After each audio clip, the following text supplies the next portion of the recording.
Como colombianos amamos nuestro país y nos unimos para seguir adelante, diciendo en una sola voz, avancemos con optimismo, desbloqueando las vías que nos llevan al progreso y pensando en la gente trabajadora de esta hermosa tierra, que necesita un impulso para volver a recuperar la alegría que nos caracteriza, respetándonos los unos a los otros, reconociendo los derechos propios y de los demás, abriendo nuestros corazones al diálogo, y solo así podremos alcanzar la armonía que nos hará renacer, haciendo una vez más que Colombia viva positiva. Positiva, la aseguradora de todos los colombianos. Muy buenos días para todos nuestros asistentes. Reciban un cordial saludo desde Positiva Compañía de Seguros y Positiva Educa. Soy Wilmer Carrasquilla y les doy una muy especial bienvenida a nuestra acción educativa de la Comunidad Nacional de Conocimiento en Prevención de Peligros en la Administración Pública, con la temática titulada Estrategias de Prevención y Gestión del Riesgo. Damos la bienvenida a nuestra experta de la comunidad, la doctora Dayana Carolina Lago Felipe. Ella es psicóloga, especialista en seguridad y salud en el trabajo, magíster en gestión humana y desarrollo organizacional. Doctora Dayana, muy buenos días y bienvenida. Muy buenos días para todos, bienvenidos también a este encuentro educativo del día de hoy. Vamos a estar hoy abordando nuestro sexto tema en la ruta de conocimiento para administración de riesgos en las entidades públicas. Hoy vamos a estar hablando de las estrategias de prevención y gestión del riesgo que en este momento están en tendencia. Y cuando decimos en tendencia, no nos referimos precisamente a que estén de moda y de pronto ya, pues eventualmente con el tiempo vayan a dejar de ser impactantes y estar vigentes. Nos referimos es a las buenas prácticas que se han ido levantando con el histórico y con los programas que ya sabemos funcionan en otras empresas, otras entidades también del Estado. Obviamente, estas tendencias ustedes van a empezar a revisarlas y se van a dar cuenta que pueden llegar a ser difíciles de aplicar en la realidad como hoy la conocemos en nuestras entidades. Sin embargo, la invitación, como todos los días, es que comiencen a ver qué sí pueden hacer, por dónde pueden empezar y al final de cuentas lo que importa es empezar. Cuando ustedes vayan avanzando, ahí es donde se van a empezar a dar cuenta que pues poco a poco, con la repetición, con un pinito a la vez que vayamos sembrando, pues vamos a tener un bosque gigante cuando se vengan a dar cuenta, pues ya tienen todas estas tendencias implementadas. Entonces, la invitación es esa, un poco hoy que estemos con mente abierta para que podamos ver de qué forma podemos traer estas estrategias a la gestión, a nuestros sistemas de gestión, para que sea una gestión más efectiva. Como siempre, arrancamos con nuestro sondeo para poder ver la apropiación de contenidos y de conocimientos al final de nuestro seminario del día de hoy. Doctora Dayana, muchas gracias. Claro que sí, vamos a realizar entonces nuestro sondeo inicial.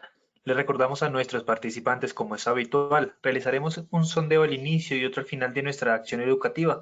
El objetivo de este sondeo inicial es saber con qué conocimientos previos llegan nuestros participantes a este evento web. El objetivo del sondeo final es saber con qué conocimientos se retiran del mismo. Nos vamos entonces con esta primera pregunta. ¿Cuál es uno de los beneficios de una cultura de seguridad sólida en una organización? A, aumento de la productividad, B, menor rotación de empleados, C, disminuir costos operativos, D, todas las anteriores. Daremos 15 segundos para que nuestros asistentes puedan responder esta primera pregunta. Les recuerdo desde su dispositivo móvil o computador aparecerán estas 4 opciones de respuesta para que ustedes seleccionen la que consideren es la acertada. Vamos con los resultados de nuestra primera pregunta. A, aumento de la productividad un 14%, B, menor rotación de empleados un 0%, C, disminuir costos operativos un 3%, D, todas las anteriores un 83% de respuesta. Pasaremos a nuestra segunda pregunta.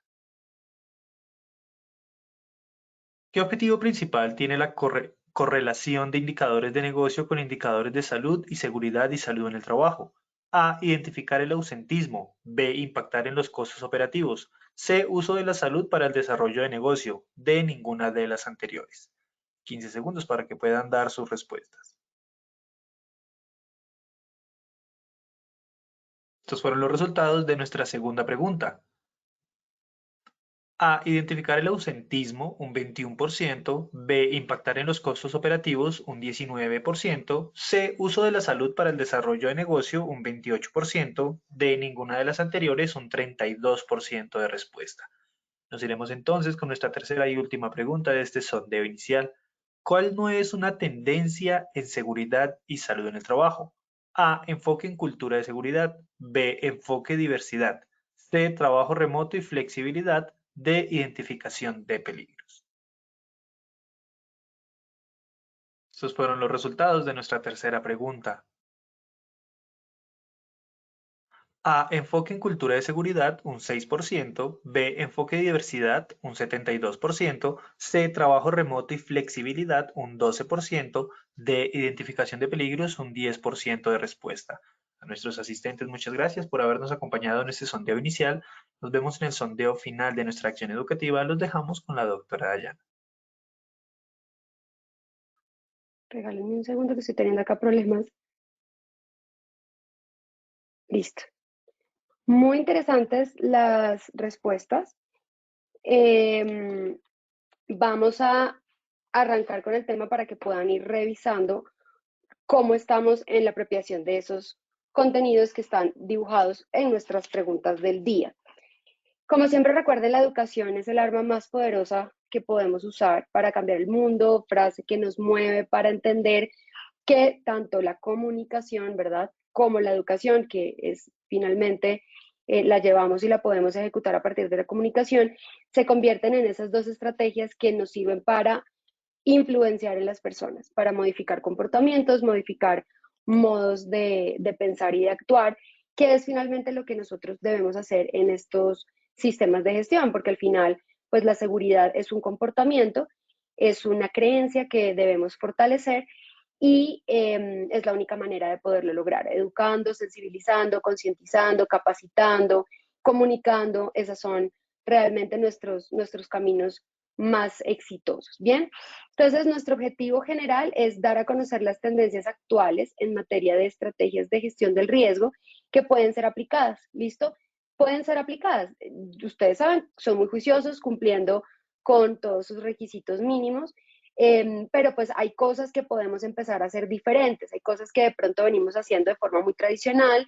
Es entendible que a veces el recurso operativo, el recurso humano, el recurso económico de las organizaciones y sobre todo de nuestras entidades, pues puede llegar a ser bastante limitado y eso hace que no podamos de pronto aplicar tantas cosas o que debamos limitarnos únicamente a lo estrictamente necesario por normatividad. Sin embargo, pues hay cosas que son a muy bajo costo, por no decir que son gratuitas, y debemos buscar la manera de traerlas. Acuérdense, les decía, por eso la diapositiva anterior, es cuestión de trabajar también creencias.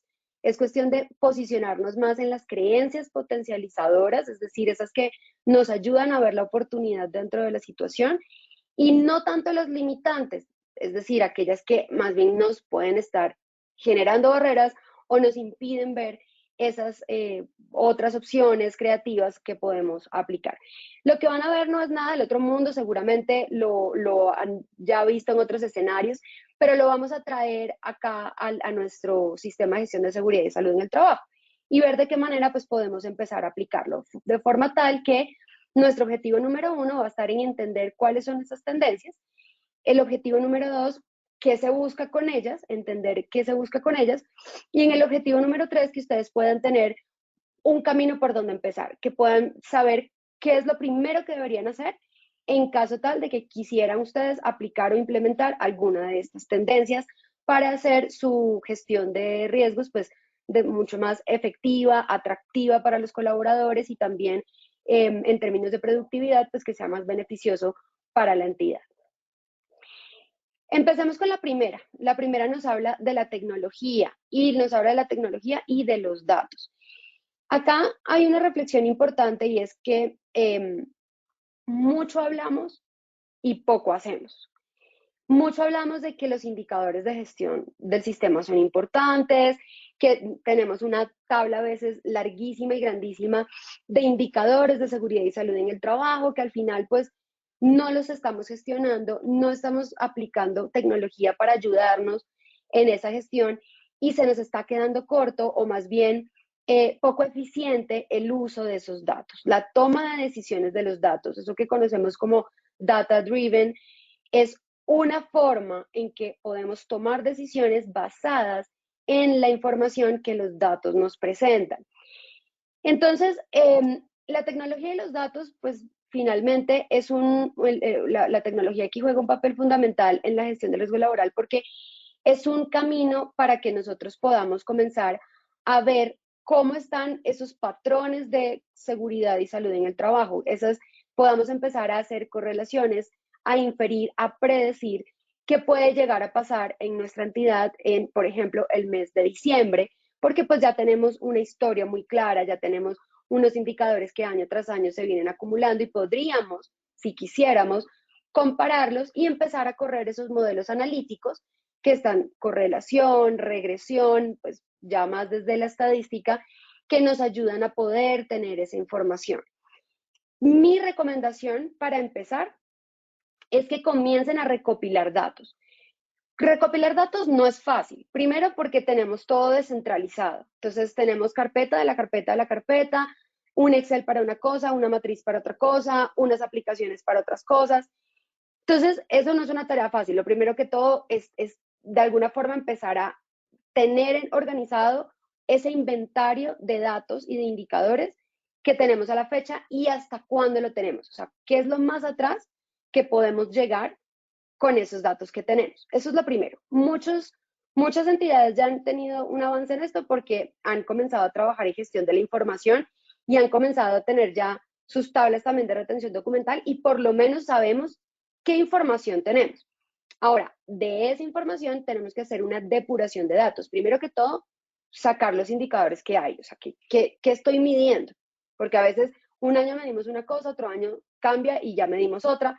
Entonces, este año y el año anterior, por lo menos, para poder ir teniendo un comparativo, ¿qué medimos? ¿Qué fue lo que medimos? ¿Cuáles son los indicadores? ¿Cómo se calcularon?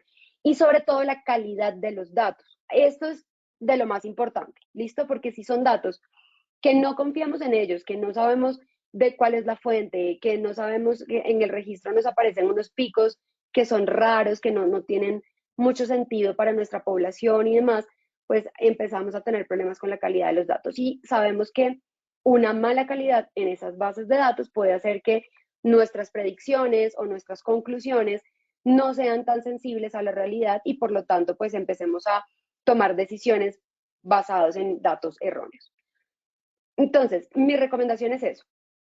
Primero hay que tomarse el tiempo para visualizar qué es lo que queremos en cuanto al uso de datos. Queremos ser una entidad más evolucionada, más dada a la analítica de datos. Queremos ser una entidad que dentro de nuestros planes estratégicos, una de las competencias organizacionales sea precisamente una capacidad de tener esa analítica y de tener nuestros datos a la mano, utilizables, gestionables, actualizables en tiempo real y demás. Ese es el deseo, ¿verdad? ¿Cómo lo vamos a lograr? Arranquen por acá. Entonces, ese es el primer punto. Debe haber un compromiso también de la alta dirección porque esto va a implicar tiempo y recursos. Entonces, no necesariamente recurso económico, pero sí va a requerir capacidad y tiempo de las personas que al final pues también se traduce en recurso económico, ¿sí? Entonces, eso va a pasar. Necesitamos que eso comience a ser un compromiso de la alta dirección.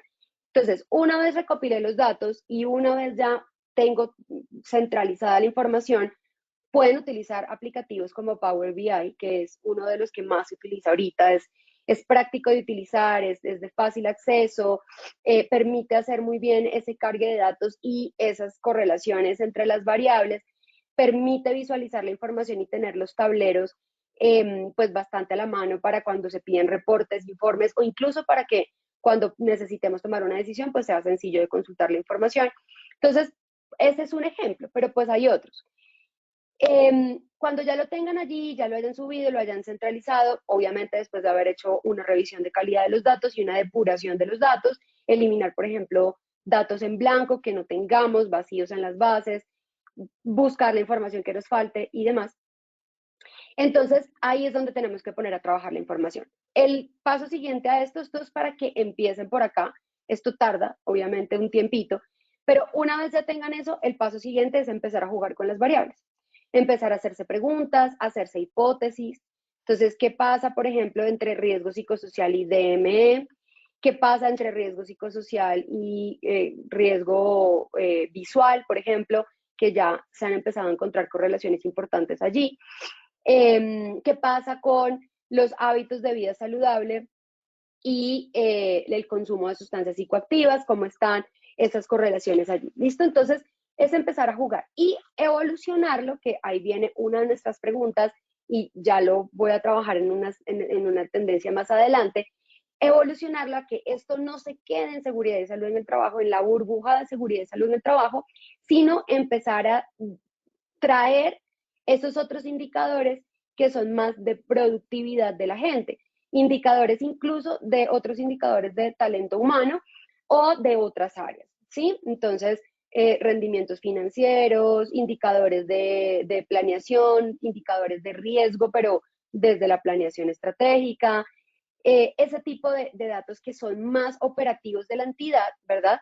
Y no propiamente del sistema, para poder comparar cómo la seguridad y salud en el trabajo comienza a tener un impacto o una influencia más bien sobre estas otras variables que son de otras áreas y que nos dicen pues qué tan desarrollado, qué tan productiva puede llegar a ser la entidad, pues obviamente dentro de su razón de ser. Entonces,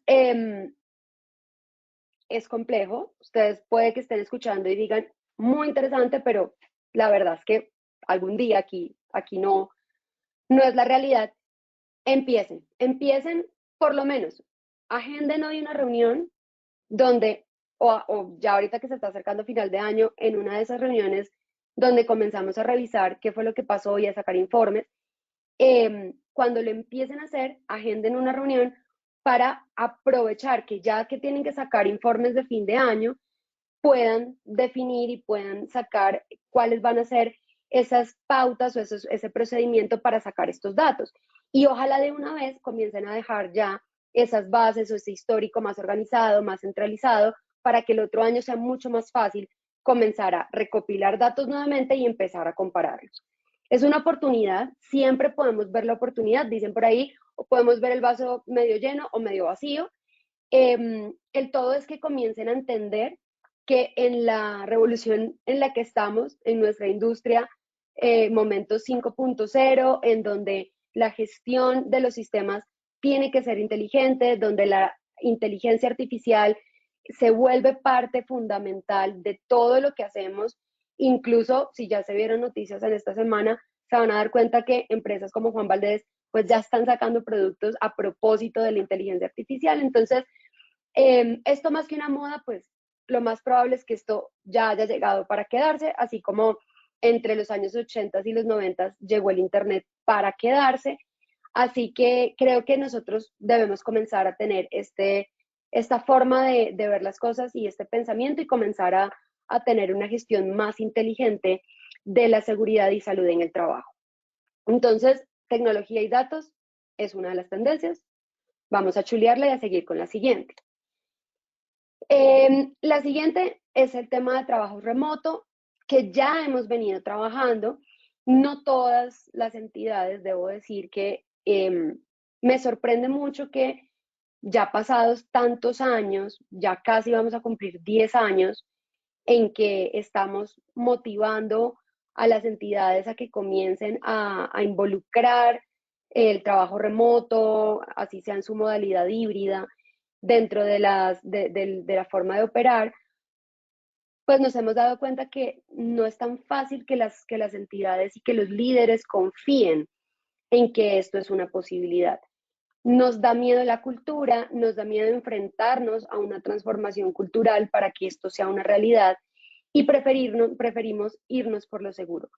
Algunas han comenzado a aplicarlo para casos especiales, casos con necesidades especiales. Eso es un avance, eso está bien, sin embargo, siempre que uno empieza por una parte, si no sigue evolucionando en el camino y abarcando otros grupos poblacionales y nos quedamos con esas necesidades especiales, lo que va a pasar es que igual vamos a incurrir en discriminación. Creemos que al atender esas necesidades especiales estamos trabajando inclusión, pero realmente si no trabajamos por todos los grupos, en exclusivamente, especialmente también en el grupo más grande, de características similares más grande, pues vamos a incurrir también al final en una discriminación. Y vamos a tener pues impacto en, obviamente, clima laboral, en cultura, en rotación, en sentido de pertenencia, satisfacción, motivación, riesgo psicosocial y otros que se van a ir desarrollando. ¿Listo? Entonces, el trabajo remoto también es una realidad que llegó para quedarse a pesar de la resistencia que hay, que es evidente y que no solo es en Colombia, por implantar o traer a la operación estas nuevas formas de trabajo. Sabemos que la pandemia fue un acelerador. Lamentablemente hemos visto que así como aceleró, pues ya la gente también se devolvió. Y muchas empresas, muchas entidades se devolvieron y cancelaron o tumbaron estos proyectos.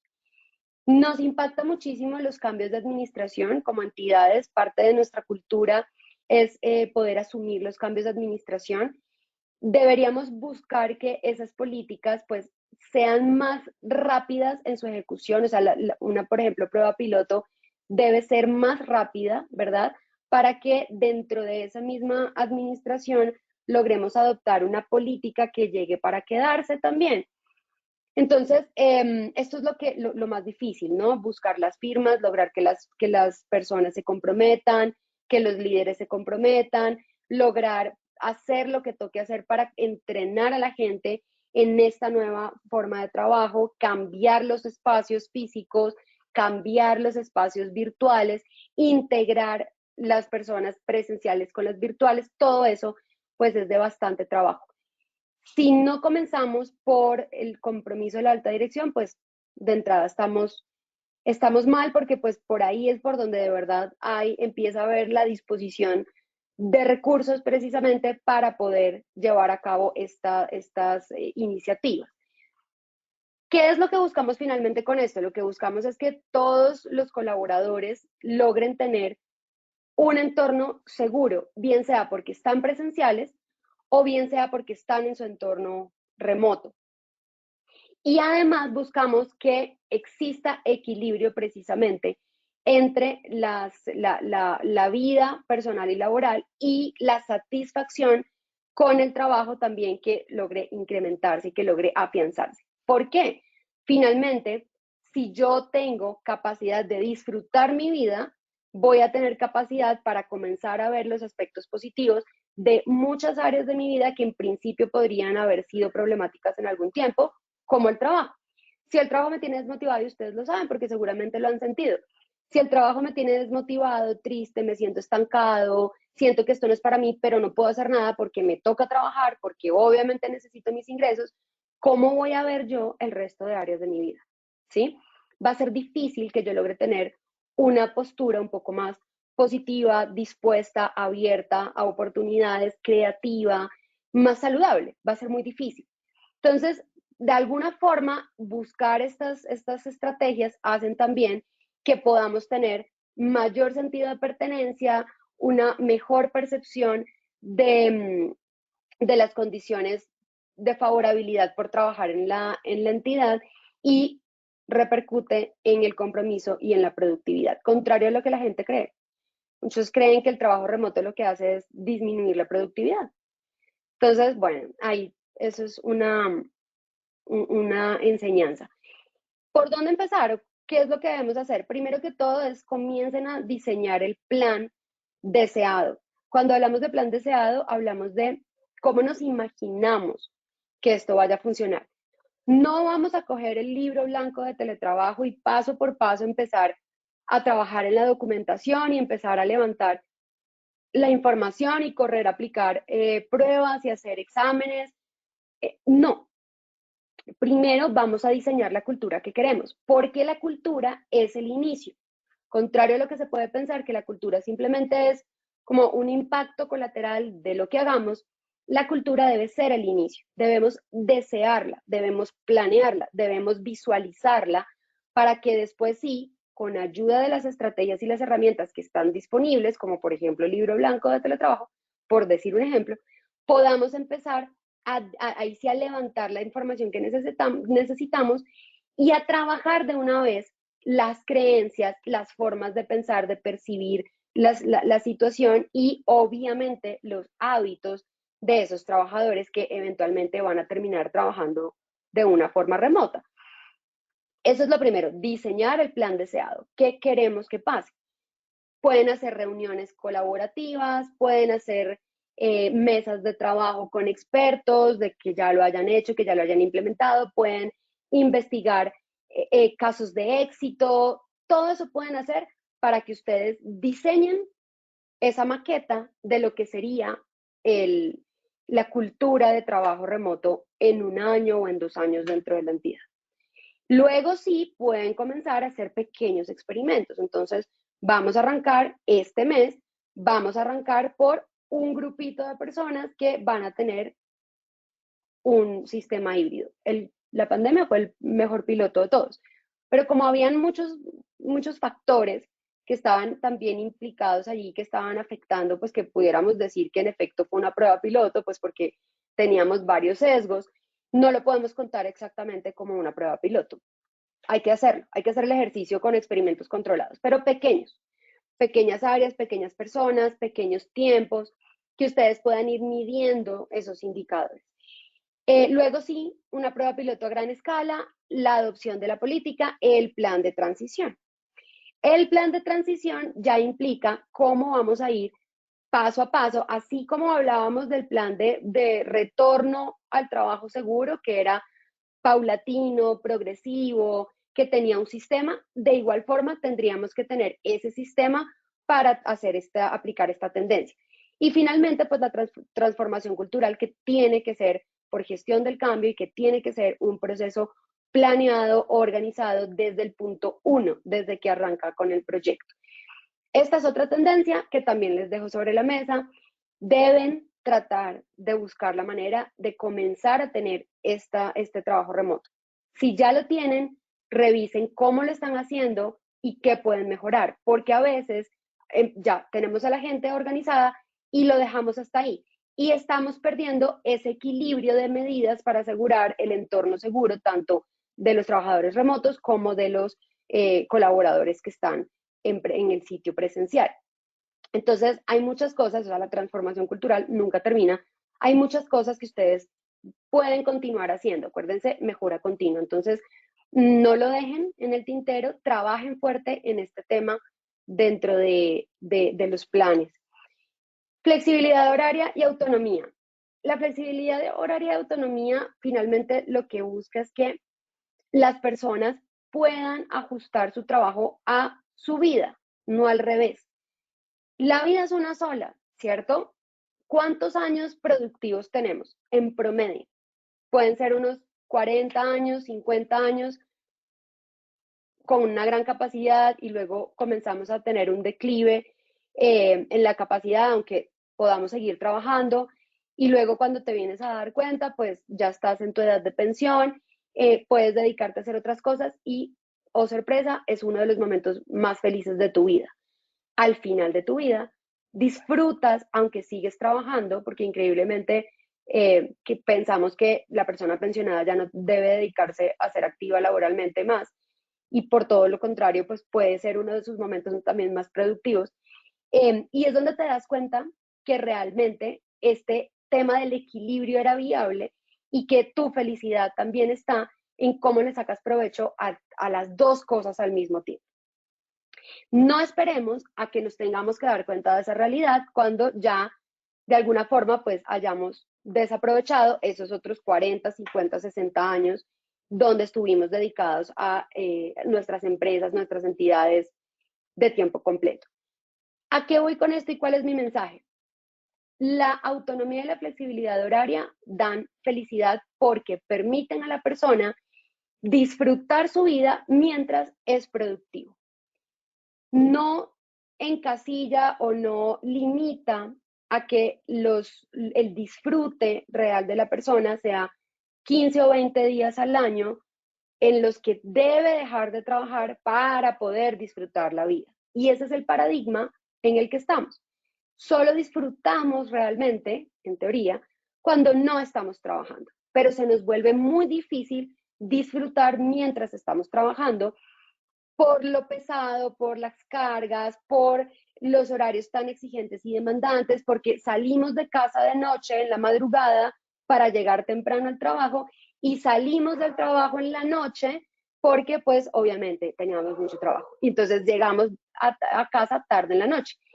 ¿Qué hicimos en toda nuestra semana? Esa misma rutina. ¿Qué hicimos en todo el mes? Esa misma rutina. ¿Qué hicimos en toda la vida mientras estuvimos trabajando? Esa misma rutina. Es decir, prácticamente podríamos decir que los únicos días de sol que disfrutamos fueron fuera del trabajo. Fueron en espacios que poco tenían que ver con nuestra actividad laboral y la mayoría de ellos pues siempre en el disfrute de nuestras vacaciones. Esto por poner el escenario pues más terrible y oscuro del caso, pero es para que entiendan cómo cuando logramos realmente darle a las personas la capacidad de adaptar su trabajo a su vida y no al revés, las personas disfrutan más de su vida. Entonces, ¿qué queremos con esto? Horarios ajustables a las necesidades, que las personas puedan decidir por sus propios medios cómo planear sus actividades, cómo atender esos requerimientos laborales. Y lo que empezaría yo por hacer, que es lo que les recomiendo, es empezar nuevamente, imaginen ese escenario, cómo sería esa cultura. Si fíjense que con todo esto que hemos hablado, pueden ya ir imaginando una cultura nueva, ¿no? Con los tres temas en tendencia que tenemos, es una cultura completamente diferente a lo que tenemos hoy. Entonces, lo primero es eso, cómo encaja esto en la cultura. Y lo segundo y lo que sigue ya sí es cómo vamos a hacer o cuál va a ser esa política que vamos a definir para una flexibilidad incluyente. Y meto la palabra incluyente porque muchas entidades ya tienen estas políticas de horarios flexibles, pero solamente para unas minorías, para unos grupos con necesidades específicas, lo cual está muy bien, lo resalto, eso está bien. Sin embargo, como les decía hace un momento, igual se puede volver discriminatorio si no tenemos esta política para el acceso de todos. Si no es una política abierta al acceso de todos, sin importar si hacen parte de un grupo específico de la entidad, pues igualmente no estamos adoptando una cultura de flexibilidad y de autonomía. ¿Listo? Entonces, nuevamente los invito a que hagan experimentos controlados para que luego puedan definir qué es lo que tienen que cambiar como entidad para lograr esa cultura que desean.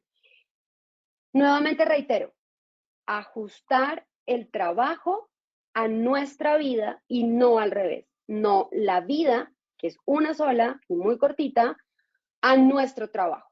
¿Listo? El enfoque colaborativo y co-creativo es una de las tendencias que ahorita están más en boca de todas las empresas, entidades, porque implica que haya mayor horizontalidad en la forma en cómo se toman decisiones, hay mayor agilidad en las respuestas y en los entregables, y por lo tanto los indicadores de productividad suelen verse favorecidos. Del lado de seguridad y salud en el trabajo también se vuelve importante porque sistemas de gestión participativos son sistemas donde hay mayor adherencia a los planes, a los lineamientos, se acatan mejor esas instrucciones que comienzan a salir desde la normatividad y que las personas normalmente suelen ser muy resistentes a hacerlas, porque logramos esa participación en toda en la gente en general. Logramos el enfoque holístico además, porque podemos tener la participación de varias áreas en seguridad y salud en el trabajo. Entonces, un reto para el mindset, para la forma de ver esto, está en verlo como mi pedacito. No podemos seguir quedándonos en esos silos que nos apartan del sistema completo y que nos evitan ese enfoque colaborativo. Seguridad y salud en el trabajo no es de una persona o de un responsable o de un área. Seguridad y salud en el trabajo es de todos dentro de la entidad, pero no lo vemos así porque sabemos que hay alguien que se encarga, que es el único que sabe, que se posiciona a través del poder de la información y que queda en ese posicionamiento, de alguna forma también se identifica, ¿vale? Su identidad está en ese posicionamiento y le cuesta mucho hacer gestión del conocimiento y abrir la participación y la colaboración y la co-creación, porque de alguna forma puede verse amenazado en su territorio, en su capital relacional, en su poder dentro del rol en el que está, cosa que es normal porque somos seres humanos y como seres humanos pues somos territoriales, somos animales finalmente. Pero sí es empezar a cambiar el chip y la forma en cómo lo vemos. Darnos cuenta que esto de seguridad y salud en el trabajo, pues realmente el conocimiento está en la experiencia, en leernos las normas, en entender cómo funcionan, en aplicar nuestras especialidades, porque esto es interdisciplinar, entonces están los ingenieros, están los psicólogos, están los fisios, entonces cada uno desde su experiencia y desde su expertise pone su conocimiento en función, pero pues finalmente no es más que la seguridad y la salud de todos. Entonces, la señora del aseo también puede participar en seguridad y salud en el trabajo porque ella desde su experiencia también tiene que aportar y puede decir, ¿sabe qué? Si hacemos esto, yo creo que aquí podemos mejorar en esto y en esto para que seamos más saludables y más seguros. Entonces, el enfoque colaborativo y co-creativo debe empezar por ese cambio de mindset donde seguridad y salud en el trabajo es de una persona o de un equipo de trabajo o de un área que es la única que sabe de esto. Empezar a tener un lenguaje mucho más abierto para todos, que todos puedan entender y empezar a reforzar en la gente que la gente también sabe de seguridad y salud del trabajo. Empezar a decirle, ¿sabe qué? Usted tiene más experiencia que yo en esto porque usted es el que hace su trabajo. Venga y me ayuda y miramos cómo construimos la matriz. Miremos de qué forma podemos hacer para controlar mejor esos peligros que están ahí en el entorno. Eso se los dejo también sobre la mesa. Puede ser un poquito polémico, puede ser que nuestros sesgos personales y nuestras resistencias también empiecen a jugarnos en contra, de decir, esto no es efectivo, implica más tiempo y yo no tengo tiempo para eso. Miremoslo a ver, pero finalmente si lo logran, hacen un sistema más participativo. El enfoque de diversidad e inclusión sí es una tendencia. Ojo con la pregunta de la respuesta a esta pregunta. Sí es un enfoque en tendencia y sí es de seguridad y salud en el trabajo. Precisamente, ¿por qué? Porque esto tampoco es un pedacito aparte. No hay un dueño dentro de la entidad que sea el dueño de la política de diversidad, de inclusión. No, no existe. Esto es de todos nuevamente. Seguridad y salud en el trabajo también tiene injerencia en la forma en cómo utilizamos el enfoque de diversidad e inclusión. ¿Sí? Por ejemplo, gestión de la edad, que es la foto que les traigo. ¿Cómo estamos haciendo gestión de la edad? ¿Cuál es el enfoque de diversidad e inclusión que tenemos ahí? Porque no solamente es género, que es el que siempre trabajamos, es todo lo que implica esos grupos que nos hacen ser diversos y cómo hacemos esa inclusión para que el entorno laboral pues sea apto para todos, para que todos sean funcionales y productivos. Eso es enfoque de diversidad e inclusión. Entonces, desde la seguridad y salud en el trabajo, implica que hagamos planes, implementemos acciones, consideremos soluciones que aplican a todas las necesidades. ¿Cómo empezar? Lo primero es tener clara la gestión de riesgo por minorías, ¿sí? Porque aquí sí es al contrario de lo que les venía diciendo. Nosotros tendemos a que nuestro enfoque es a la masa, al grupo más grande, donde la mayoría de expuestos, y ahí concentramos las acciones de promoción y prevención. Sin embargo, cuando empezamos a trabajar por minorías y empezamos también, así como caracterizamos áreas, así como hacemos identificación de peligros y evaluación de riesgos también en los roles y en los cargos, es importante hacerlo también desde la caracterización sociodemográfica. Entonces, comenzar a sacar cuáles son nuestros grupos poblacionales que tienen esas características de diversidad y que necesitan ser incluidos dentro de las actividades del sistema de gestión de seguridad y salud en el trabajo. Por ejemplo, si yo voy a hacer un programa de hábitos saludables y en la organización tengo 3 o 4 personas que tienen dificultades en movilidad, discapacidad en movilidad, pues tengo que ver qué actividades de hábitos saludables puedo yo aplicar que no sean necesariamente deportes tradicionales o caminatas a la hora del almuerzo, que pues en muchas entidades se hacen y son muy valiosas, pero ver de qué forma esos programas se vuelven también incluyentes. Por ponerles un ejemplo, ¿listo? Eso es por ponerles un ejemplo. Entonces va más allá de simplemente adaptar la infraestructura para que las personas puedan movilizarse y puedan ser funcionales. Va también en crear la cultura dentro de los equipos de trabajo, que si tenemos una persona que tiene una pérdida en su capacidad auditiva, esa persona tenga la capacidad de comunicarse en su equipo de trabajo. ¿Sí? Si tenemos que hacer capacitaciones adicionales y demás, pero todo eso es parte del enfoque de diversidad e inclusión. Y seguridad y salud en el trabajo, claro que sí, implica que se atienda también desde allí, porque como les digo, esto no es de una persona o de un área o de un equipo de trabajo específico, es de todos. Entonces, al final, nosotros debemos hacerlo también.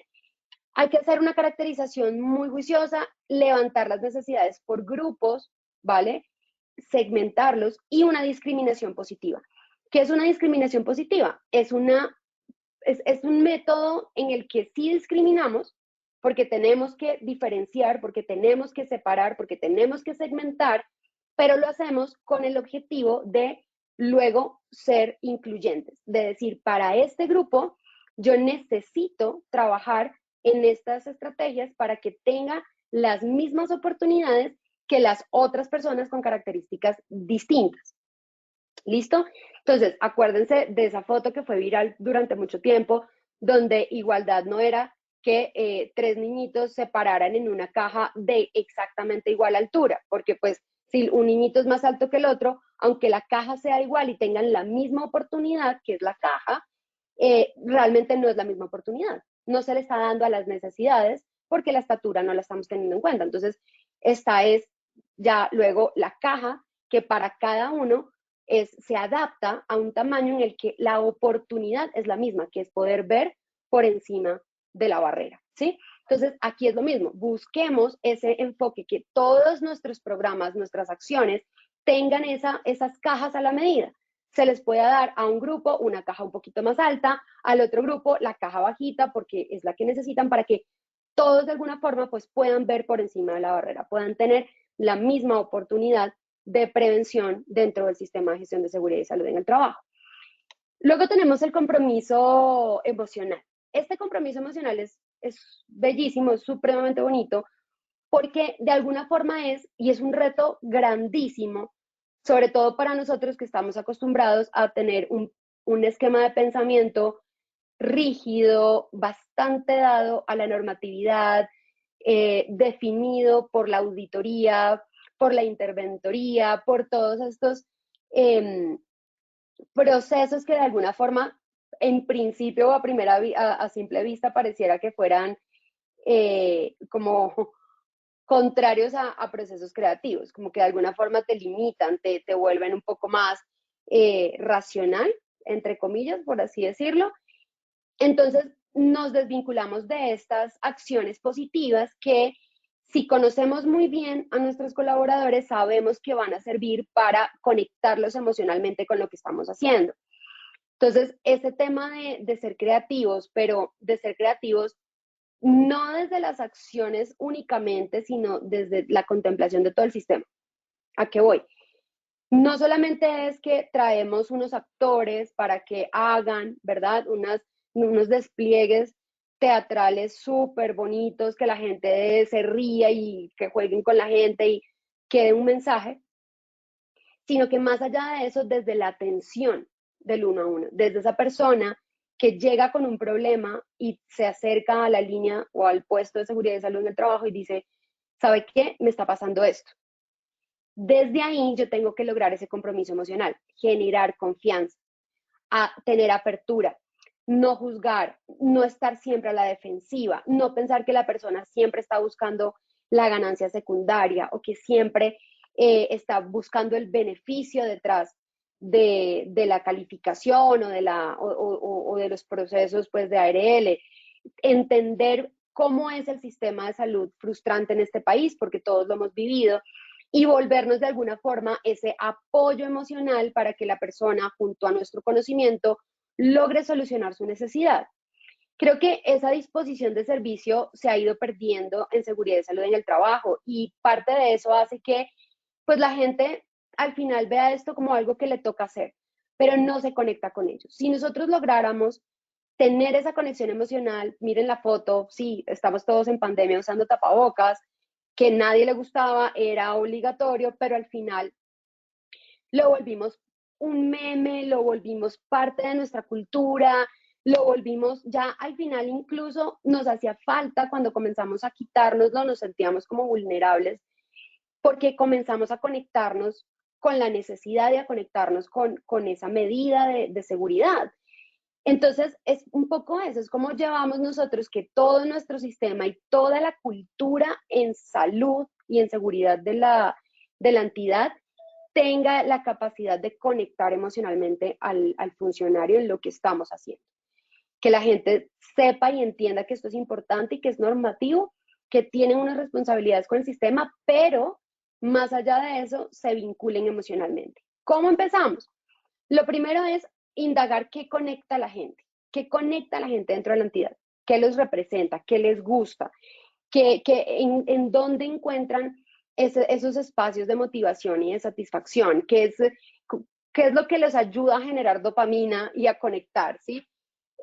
¿Son perritos? ¿Podemos hacer algo con perritos? No sé, o sea, estoy acá generando como las ideas, pero finalmente es eso, como qué nos conecta, qué nos hace sentir bien y qué podemos nosotros emocionalmente dar dentro de los mensajes y de la comunicación que tenemos hacia la gente y en nuestro servicio para que la gente de verdad se conecte y tenga confianza en el sistema de seguridad, de seguridad y salud.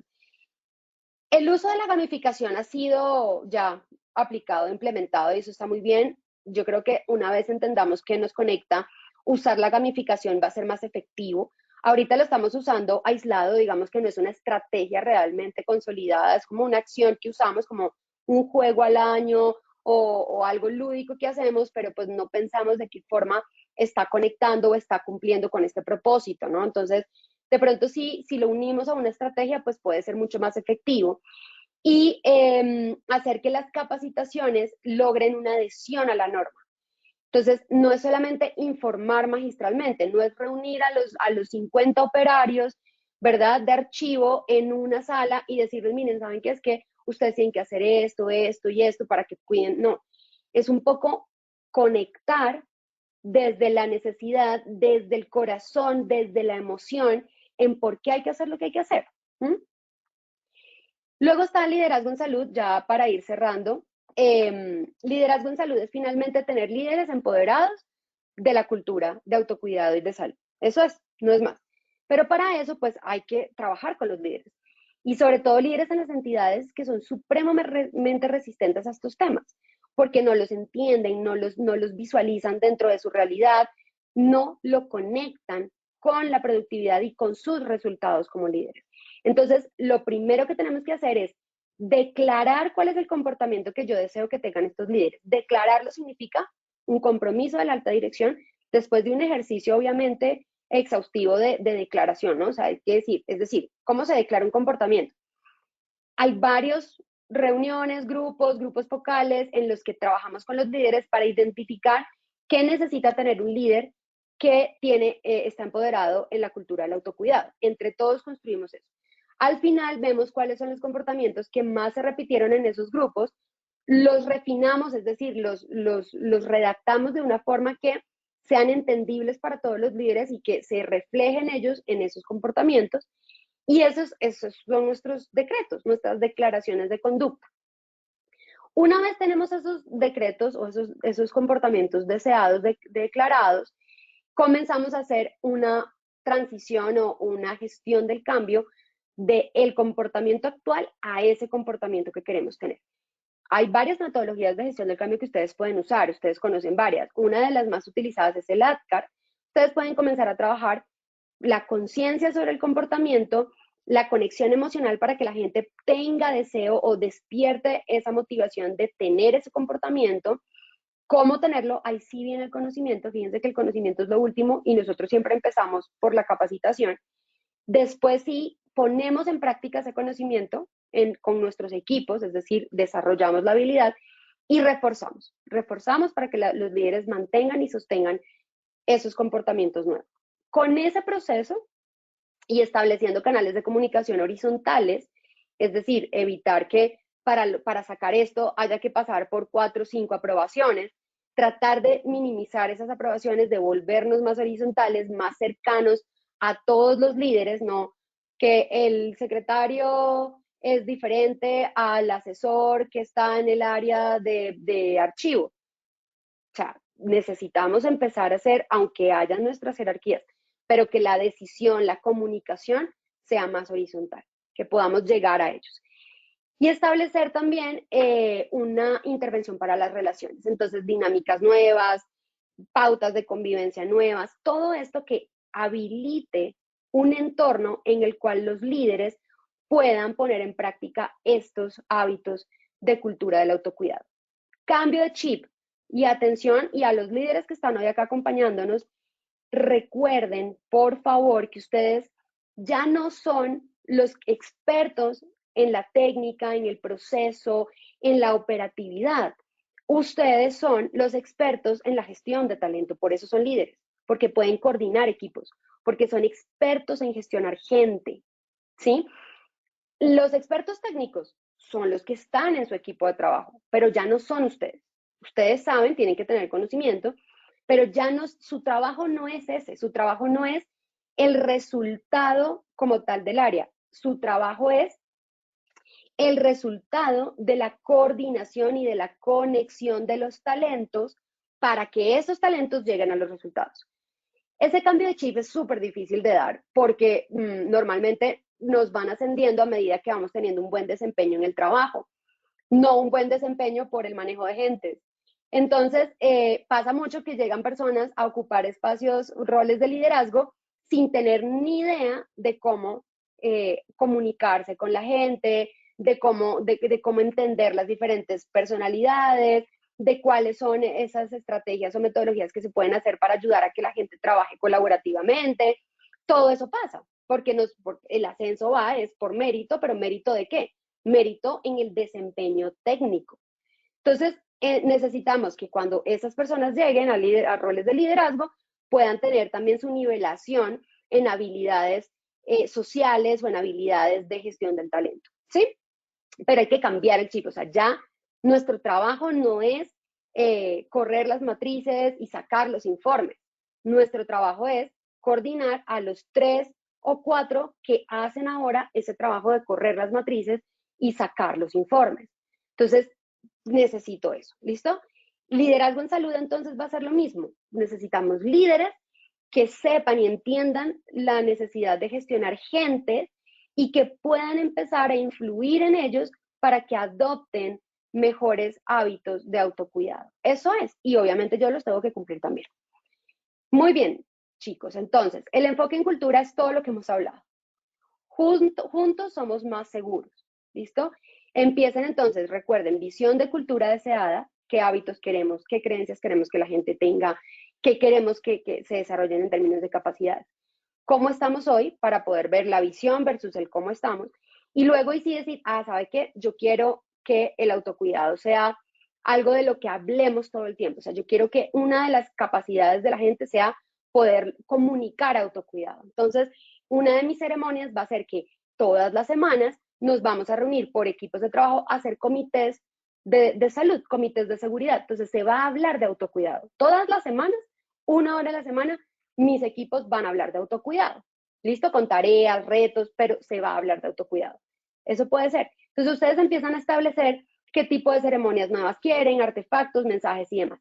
Y buscar aliados. Busquen quiénes son esos patrocinadores que los pueden apalancar, los influencers que los pueden apalancar en el mensaje que ustedes quieren llevar. La única que no es tendencia, porque es un obligatorio que tenemos que seguir haciendo, que traje porque no se nos puede quedar por fuera, es el tema de identificación de peligros, pero una identificación integral. Entonces, más allá del ejercicio periódico de inspecciones y evaluaciones y demás, a eso hay que agregarle y hay que estar más en comunicación con la gente, entrevistas, consultas, pulsos. Pulsos, ¿qué es un pulso? Un pulso es 2 o 3 preguntas que yo lanzo puede ser incluso por una red social, donde la gente me va contestando y yo sé cómo está la gente o qué está pensando la gente. Eso es algo fácil, rápido, que si además nos devolvemos al punto inicial, donde hablamos de analítica y de datos, esa información al final puede quedar cargada en ese sistema y me va a permitir a mí tomar esas decisiones que yo necesito para la gestión. Grupos y reuniones de lluvia de ideas para hacerlo más colaborativo también. Entonces, venga, identificamos todos los peligros de nuestra área. Ojo con los paradigmas de no hablemos de eso porque la gente comienza a quejarse más y se nos alborota el sindicato. Miren, como líderes de la prevención y para los equipos que están aquí, los trabajadores que están a título personal aquí, tengan en cuenta que la información es una responsabilidad importante que hay que saber manejarla. No podemos estar todo el tiempo ni a la defensiva de cómo uso esa información a mi favor, ni tampoco a la defensiva de mejor no digo nada para que nadie se me devuelva. Seamos responsables, hagamos acuerdos donde comencemos a trabajar en esto sin esa ganancia secundaria de ningún lado, para que todo sea transparente. No es fácil, es muy fácil ponerlo en palabras, pero como hemos venido hablando, un granito de arena a la vez. Y la revisión de datos históricos y la investigación de buenas prácticas. Estos 4 elementos pueden hacer una diferencia importante en su diagnóstico inicial y en su identificación de peligros integral. Con eso, pues tenemos entonces salud en el negocio, donde además de trabajar indicadores de seguridad y salud, podemos ver cómo se relacionan con los indicadores de productividad. Analicen estos indicadores y lleguen a esas altas reuniones de comités y reuniones también de liderazgo, donde ustedes puedan decirle a los equipos de trabajo, ¿sabe qué? Yo hice este análisis con su equipo y su equipo podría incrementar la productividad en tanto por ciento si me deja a mí ayudarle a tener una cultura de salud dentro de su equipo. Con eso empezamos a tener mensajes diferentes, pero acuérdense que los datos los necesitamos. Les dejo acá una bibliografía que es diferente, es particular porque normalmente les traigo son las referencias de lo que usé en las diapositivas. Aquí también hay referencias, pero esto es más para que ustedes puedan leer estos libros y ampliar esta información que yo les estoy dando. Son libros supremamente interesantes. Hay uno que nos está invitando es a ser anarquistas de la seguridad y salud en el trabajo, cómo hackear el sistema de seguridad y salud en el trabajo y volverlo aún más poderoso. El otro nos habla de cómo trabajar los indicadores, los KPIs, ¿verdad? Cómo sacarle provecho a los KPIs y a los indicadores. Y el otro nos habla ya del comportamiento organizacional, dentro de lo cual pues van a encontrar un poco mayor entendimiento en relación a cultura, gestión del cambio y cómo pueden aprovechar esas estrategias aplicadas a la seguridad y salud en el trabajo. No al revés, normalmente gestión del cambio sale de seguridad y salud para los procesos de la entidad para evitar que esos cambios generen alteraciones en salud o me incrementen el riesgo. Aquí es al revés, es cómo aplico gestión del cambio, pero a mis procesos de seguridad y salud, para que puedan entender eso. ¿Listo? Bueno, entonces, antes de irnos, voy acá a abrir una pregunta que tenemos de Alexander Moreno, que nos dice qué tipo de indicadores se deben evaluar. Listo, Alexander, hay varios indicadores. Principalmente los que están en los requisitos, ¿cómo cierro esto ya? Los que están en los requisitos mínimos que nos hablan de impacto, nos hablan de cobertura, todos los indicadores de siniestralidad, todo lo que debemos aplicar desde como tal el sistema de gestión de seguridad y salud en el trabajo, pues obviamente eso se tiene que aplicar completos.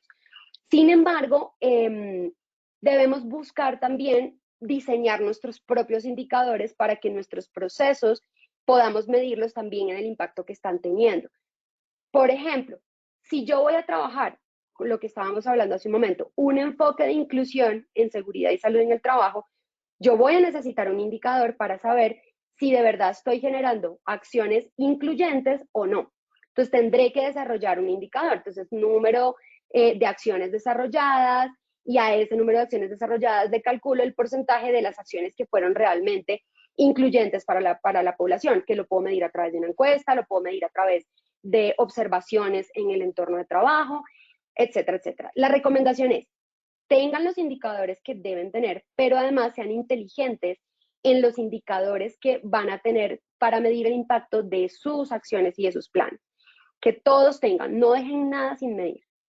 Y eso vayan llevándolo a un sistema para que sea más fácil para ustedes de gestionar y de correlacionar. Al final, pueden juntar ese indicador de inclusión, de acciones incluyentes en seguridad y salud en el trabajo, con, por ejemplo, riesgo psicosocial. Y ver que a medida, la hipótesis sería, ¿no? A medida que mis acciones de seguridad y de autocuidado y mis planes de autocuidado son más incluyentes, genero un impacto positivo en el riesgo psicosocial o en el estrés. Puede ser una hipótesis, habría ya que entrar a comprobarla, pero el ejercicio es ese. ¿Listo? Entonces, indicadores mínimos, indicadores específicos para sus acciones, para que puedan medir el impacto, y luego indicadores que podamos empezar a jugar con ellos, con hipótesis y a correlacionar. Muy bien, entonces con eso doy ya por terminado nuestro taller web de hoy. Vamos a pasar al sondeo para ver pues si logramos ese entendimiento y ya, y pues nos despedimos hasta la próxima vez. Entonces arranquemos con nuestro sondeo final. Claro que sí, doctora. Muchísimas gracias por tu intervención. Vamos entonces con esta primera pregunta de nuestro sondeo final. ¿Cuál es uno de los beneficios de una cultura de seguridad sólida en una organización? A, aumento de la productividad. B, menor rotación de empleados. C, disminuir costos operativos. D, todas las anteriores. 15 segundos para que puedan responder esta primera pregunta de nuestro sondeo final.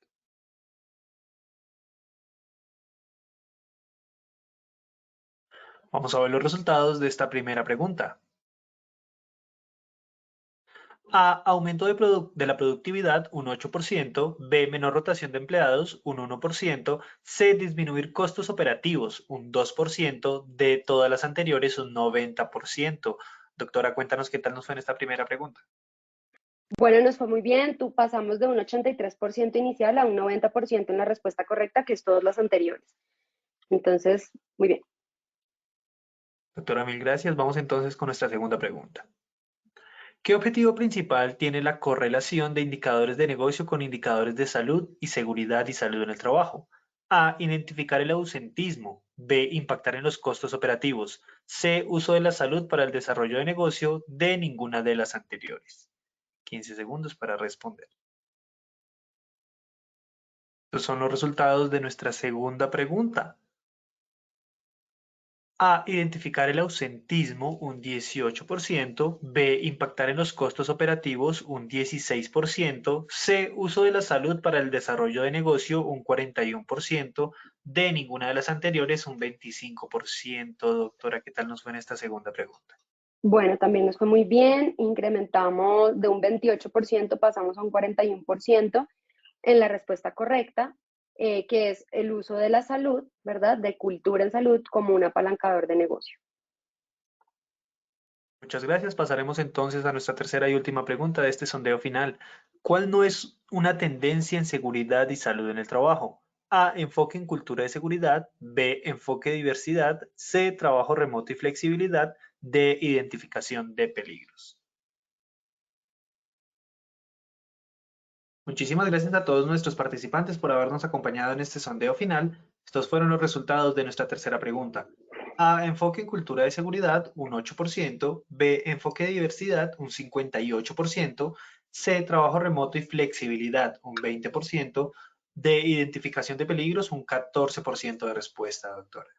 Bueno, esta sí me preocupa un poquito porque si bien tuvimos mejoría en la respuesta correcta, no es la que estaba esperando. Recuerden que cuando estábamos revisando la diapositiva de enfoque diversidad, les comenté que es una tendencia a seguridad y salud porque si bien no es propiamente o únicamente del sistema de gestión de seguridad y salud y posiblemente lo tenga encargado otra área dentro de talento humano, sí es una tendencia en seguridad y salud el hecho de que nuestro sistema de gestión esté pensado para todos los grupos, para generar dentro de esa diversidad una diferencia positiva y una discriminación positiva, para poder generar acciones que sean ajustables o que cumplan con las necesidades de cada grupo, por más minoría que sea.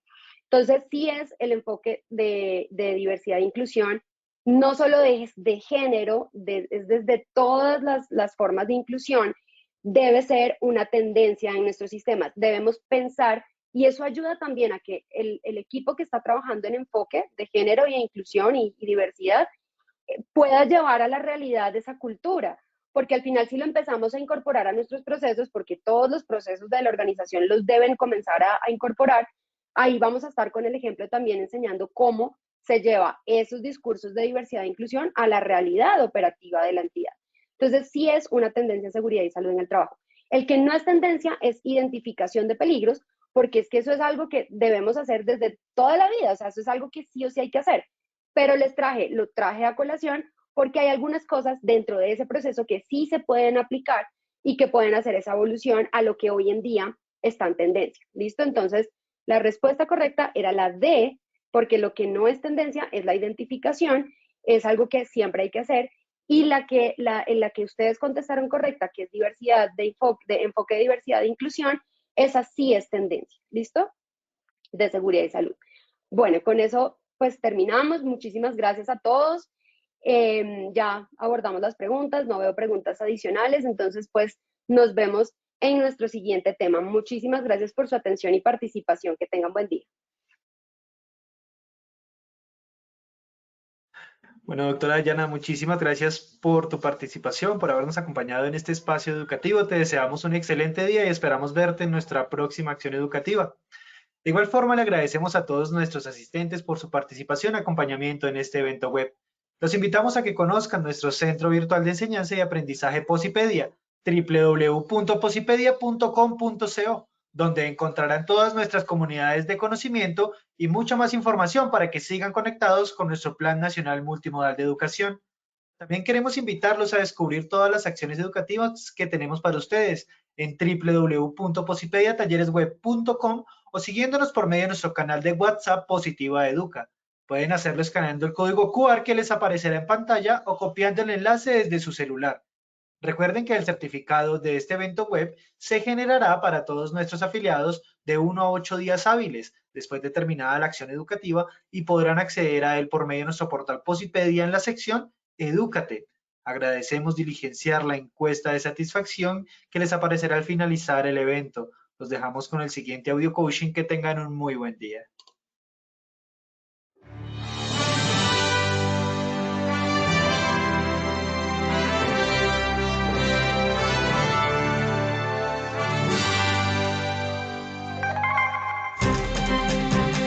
Bienvenidos.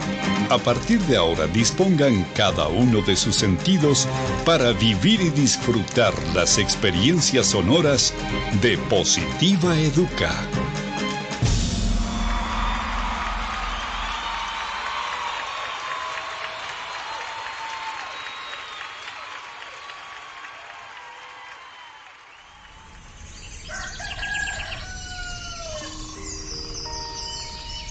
Llega un nuevo día. Abro mis ojos y la luz del sol me saluda alegre diciendo con todo el brillo de su voz que una nueva oportunidad ha comenzado para mí. Que todo lo que pasó ayer se quedó solo en el ayer. Que lo dicho y lo hecho nunca podrán repetirse de la misma manera. Por eso, de nada servirá que me desgaste pensando en si lo pude haber dicho mejor o hecho mejor. No hay nada más importante que lo que suceda hoy. Por eso, veo y veré cada día como el maravilloso regalo en el que la vida me entrega las llaves para abrir la puerta principal de una nueva opción, un nuevo intento, y debo afrontarlo con toda la esperanza puesta en todo lo que soy capaz de hacer, celebrando siempre el estar vivo y poder hacer parte de una familia llamada sociedad y de una casa llamada mundo. Todo lo que me sucede tiene un para qué, y ese será el detonante que hará que mi corazón explote de júbilo en cada momento de la vida, sin quejarme por nada de aquello que no salió o salga como yo espero. y sabiendo de cada una de mis cualidades, dones y potencial como persona, me conjugaré en una sola fuerza para entregar la mejor versión de mí en lo que hago, haciéndolo de la mejor manera, porque no hay trabajo más productivo que el que se hace con alegría. Pensando en ello, mi primera herramienta será mi fuerza de voluntad, sabiendo que ella es el cimiento que hará que levante inmensos sueños. Porque si el trabajo me otorga pan y sustento para mi cuerpo, también es medicina para mi alma. Cuando escogí lleno de ilusión el trabajo que quería hacer y a lo que quería dedicarme en mi vida, también decidí hacer lo que más me gusta. Así comprendí que solo haciendo el trabajo que me gusta, celebraré la dicha de estar ocupado. Creo en mí y sé que soy capaz de alcanzar lo inalcanzable, siempre y cuando la firmeza de mis pasos me cuide de no pisotear a los demás. En ello tengo puesto cada uno de mis sentidos. Por eso mi compromiso será ser y dar lo mejor, aun sabiendo que ese triunfo se complementa acatando todas las normas y reglamentos de mi lugar de trabajo, además de practicar copiosamente el autocuidado, la responsabilidad laboral, que son la esencia para mi buen desempeño y mi seguridad. Eso me hace comprender que trabajando con amor, la vida se hace positiva.